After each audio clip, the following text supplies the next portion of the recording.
The morning sun hit the bricks on Vernon Avenue like an old memory trying to stay warm.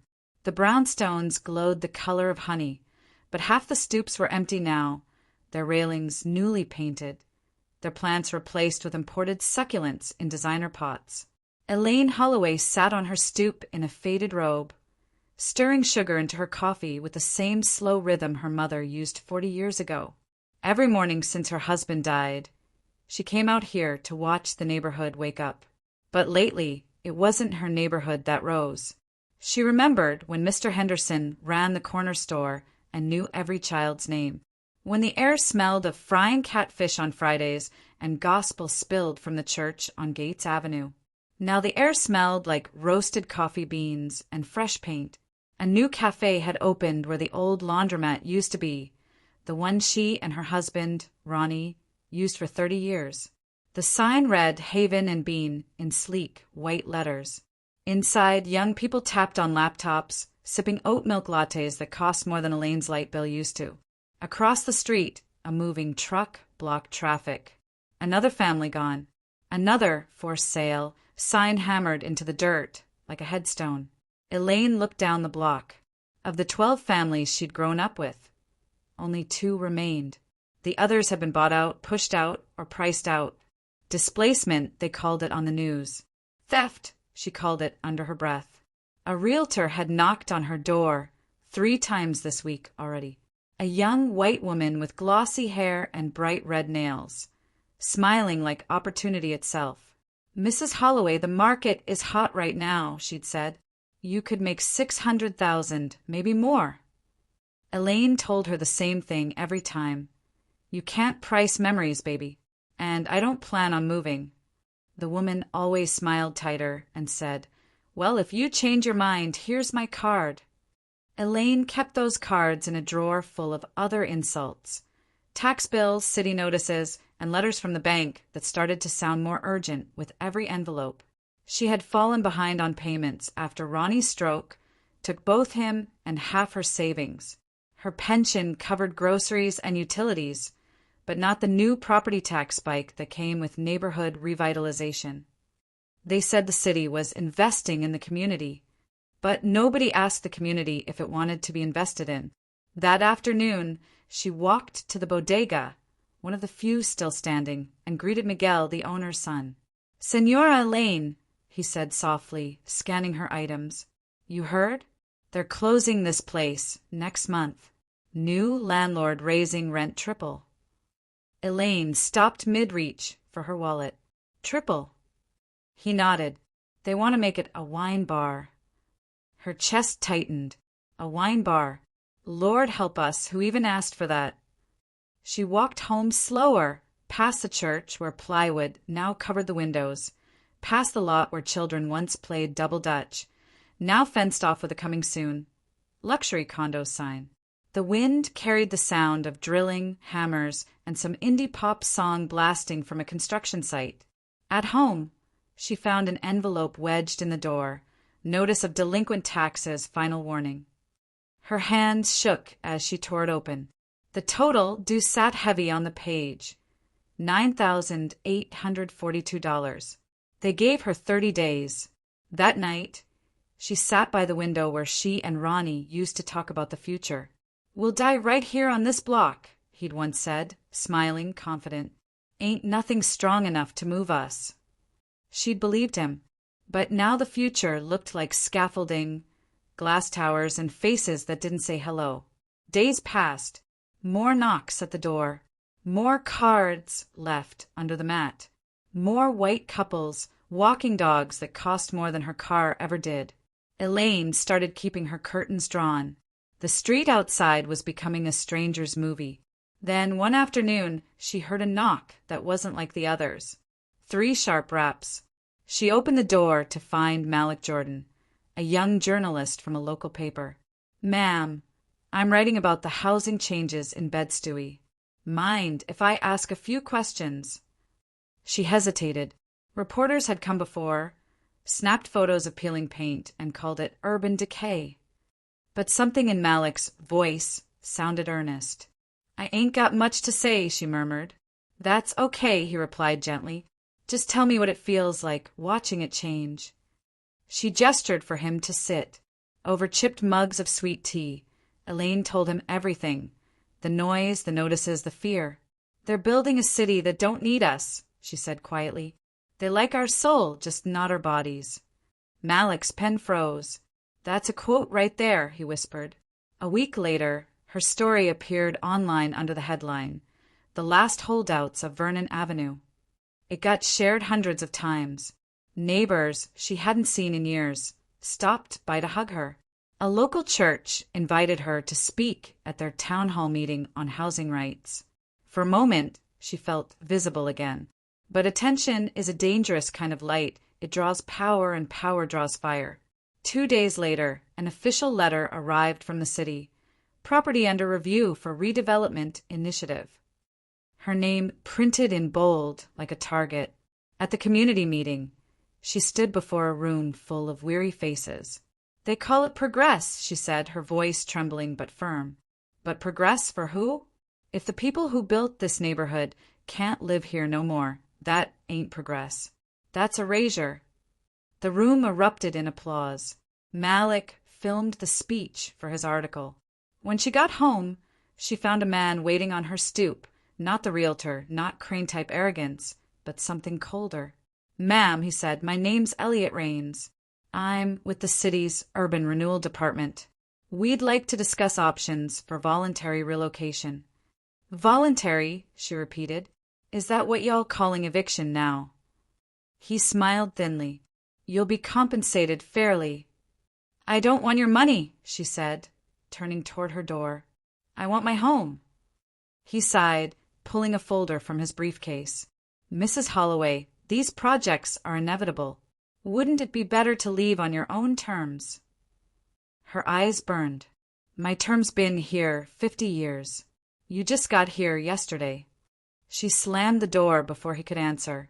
That night, she couldn't sleep. She kept hearing Ronnie's voice, kept seeing her mama hanging laundry out back, kids playing, the stoop full of laughter. She woke before dawn, heart racing, and saw lights flashing outside. A construction crew marking trees with orange paint. Demolition zone, phase 1. By sunrise, half the block had orange excess on the sidewalks. Hers was one of them. She walked out barefoot, robe flapping in the cold, and scraped at the mark with her foot until the paint smeared. Not today, she whispered. But the color wouldn't fade. Inside, the phone rang. It was Lena from down the street. Elaine, they sending notices again. I think this time they mean it. Elaine held the receiver to her chest, her heart beating against plastic. They can't take what God gave me, she said, but her voice shook. When she hung up, she noticed the sunlight pouring through the curtains, soft and indifferent, the same way it shined on the new condos up the block. She stood there, coffee gone cold, and felt the weight of generations pressing against her ribs. Outside, the rumble of machinery grew louder. Workers in neon vests hammered stakes into the earth. She wanted to scream, but her throat stayed locked. All she could do was watch as the first metal fence rose around her street, sealing up a history that the city had already decided to forget. The next week arrived with cold rain and the low rumble of trucks. Elaine sat by the window, watching men in yellow vests load cement barriers onto flatbeds. The street was lined with cones now, bright and cruel against the wet asphalt. She pressed her palm to the glass, as if the touch could hold something still. When the mail came, she didn't open it right away. She knew what it said. The official envelope bore the seal of the City of New York, bold and final. Eminent domain acquisition notice. The government was buying her home whether she agreed or not. The number on the page, $415,000, looked big, but it might as well have been nothing. You couldn't buy roots with a check. She carried the paper to the kitchen table and laid it beside the sugar bowl. The room felt smaller somehow, like the walls were pulling inward. Her house creaked the way old bones do, like it understood what was happening. That afternoon, she walked to the corner where the old church used to stand. The steeple was gone, replaced by scaffolding wrapped in plastic. A sign read future site of Rise condominiums, starting at $1.2 million. The words hit her like a slap. Rise, as if her fall was their elevation. Lena met her there, umbrella trembling in the wind. "I'm sorry, Elaine," she said softly. "They posted the demolition schedule this morning. Your house is marked for next month." Elaine blinked back tears. Next month? Lord, they moving faster than the devil himself. "They got investors flying in from overseas," Lena replied. "These people don't see us, sis. Just property lines." For a long moment they stood in silence, watching the cranes lift pieces of the past into the sky. That evening, Malik stopped by again with a camera and a microphone. "I wanted to check on you," he said, his voice careful. "You here for another quote?"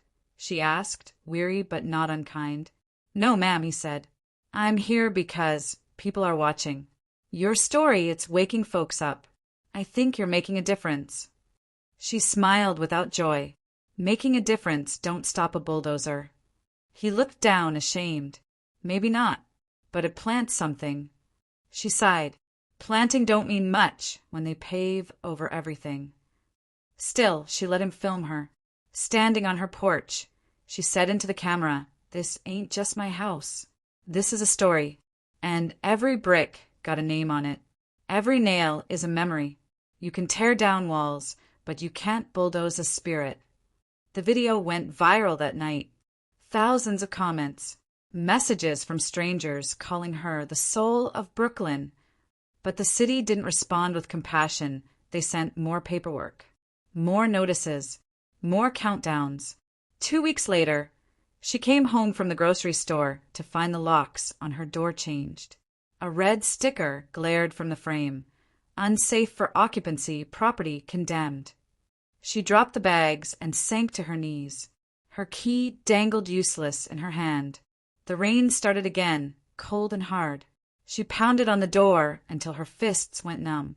Her neighbor, an older man named Clyde, rushed over. "Elaine, they came this morning, city people. Said it's official. You gotta go to the relocation office." "Relocation?" she said, voice breaking. "I ain't luggage, Clyde. I'm a person." He didn't know what to say. He just held the umbrella over her head while she cried. That night she stayed at Lena's place. They talked until the candles melted low. "You could come live here," Lena said softly. "It's tight, but you ain't gotta be out there." Elaine nodded, but didn't answer. Her heart was still sitting on that stoop. Next to the door she could no longer open. When she returned the next morning, a chain-link fence surrounded the house.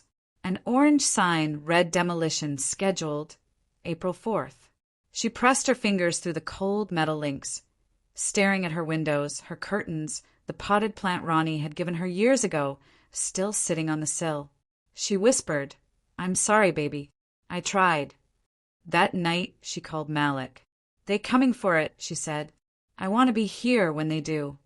"You sure?" he asked. "It'll be hard." "I've been living hard my whole life," she said. "Might as well see it through." The morning came gray and cruel. The demolition crew arrived at dawn. A few neighbors stood across the street, clutching coffee cups, eyes wet. Malik was there with his camera. Elaine stood behind the fence in her Sunday dress, the same one she wore to Ronnie's funeral. A city official approached her, clipboard in hand. "Ma'am, you need to step back." "I was here before your clipboard was even born," she said quietly. He sighed. "Ma'am, please." The bulldozer engine roared. Elaine stepped closer to the fence. "This house raised me," she said, voice shaking but loud. "Raised my children. Held my grief. You think you can just tear that down like it ain't nothing." The man said nothing. He gave the signal. The machine lurched forward, its claw sinking into the front wall. The sound was deafening, wood cracking, glass shattering, memories collapsing all at once. The neighbors gasped. Malik lowered his camera, eyes full. Elaine didn't move. She stood rooted, tears streaming, the reflection of her home falling mirrored in her eyes. When the dust settled, Nothing was left but rubble and air. She picked up a small piece of brick and held it to her chest. "You still mine," she whispered. Weeks later, the street was clean again. Smooth pavement, new trees, shiny mailboxes. A sign stood where her home once did. "The Holloway Residences. Luxury living begins here." Malik sent her a photo of it. She didn't reply. She couldn't. She had moved to a one-bedroom in East New York. Farther out, smaller, quieter. The rent was high, but she tried not to think about it. Every night she turned on the radio just to fill the silence. One evening, a segment came on the local news. In today's economic update, the anchor said cheerfully the new Holloway Residences officially opened this week, named in honor of a longtime neighborhood resident who represented the spirit of resilience during Brooklyn's urban renewal. Elaine froze. The spoon in her hand clattered to the floor. Named in honor. She turned off the radio, heart pounding. They'd stolen her name now, too. A month later, Malik visited her apartment. She looked thinner, her eyes distant. "They used me," she said softly. "Used my pain for decoration." He set down his camera. "No, ma'am. They tried to erase you, but you're still here. Your stories still being told." She shook her head. "Stories don't keep people warm." Outside, sirens wailed. Somewhere a train rattled the windows. Malik stood to leave. "You started something, Elaine. Don't forget that." When he was gone, she sat by the window, looking out at the flickering lights of the city that no longer knew her name. She opened her old jewelry box, pulled out the tiny brick fragment she'd kept from the demolition site, and set it on the windowsill. The evening sun hit it just right, turning the rough surface to gold. Tears filled her eyes. "Home," she whispered. "You were home." She closed her eyes, listening to the hum of the city, construction in the distance, car horns, laughter, all the sounds that had replaced the world she once knew. And somewhere beneath that noise, like an echo she could almost touch, was the faint rhythm of what once was. The sound of children playing, gospel from the church, Ronnie's laughter rolling through summer windows. It all blended into a ghostly symphony, familiar, fading, unstoppable. The camera Malik had left running caught her silhouette against the dying light, the city sprawling behind her, beautiful and merciless. Her voice, soft as breath, was the last thing the microphone caught. "They took the house, but not the heart. That's the part they'll never own." Then she turned away from the window, leaving the brick to catch the last of the sun. Outside, cranes moved in the distance, building a city that would never remember her. Thanks for watching.